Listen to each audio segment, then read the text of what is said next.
L'hôtel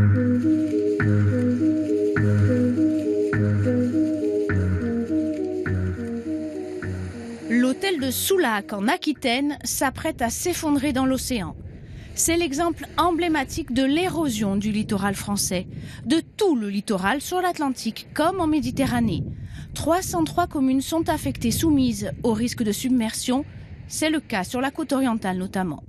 Alors, pour adapter les aménagements urbanistiques en bord de mer, pour indemniser les propriétaires et prévenir ces risques, des députés socialistes ont proposé une loi en fin d'année.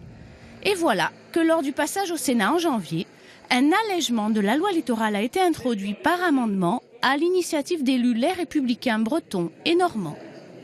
Tout le dispositif que j'ai écrit dans ce texte est hors des espaces proches du rivage. Je dis bien hors des espaces proches du rivage.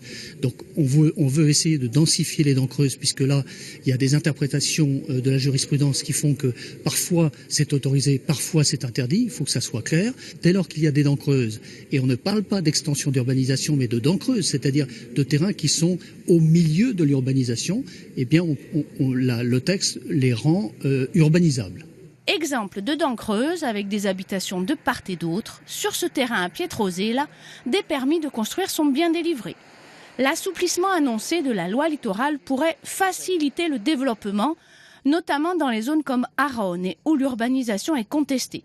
C'est en tout cas le vœu de la maire de Piane. Et je salue le courage politique, parce que c'est du courage politique, de ces sénateurs de porter cette modification, parce que jusqu'à présent on en parle tout le temps, mais ce n'est jamais le moment. Donc j'espère qu'on va arriver à modifier cette loi. Serait-ce la porte ouverte à une bétonisation du littoral ? Cet amendement des sénateurs suscite en tout cas une vive inquiétude auprès des parlementaires écologistes et des personnalités comme Nicolas Hulot.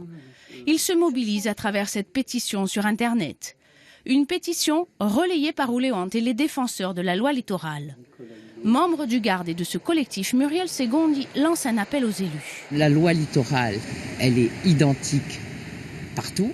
Je pense que c'est une loi d'équilibre qu'on devrait essayer de respecter. Vous connaissez les difficultés qu'on éprouve à la faire appliquer en Corse comme ailleurs. Je pense que c'est un phénomène qui est récurrent en France. Je compte effectivement sur nos députés pour empêcher la déliquescence de cette loi littorale.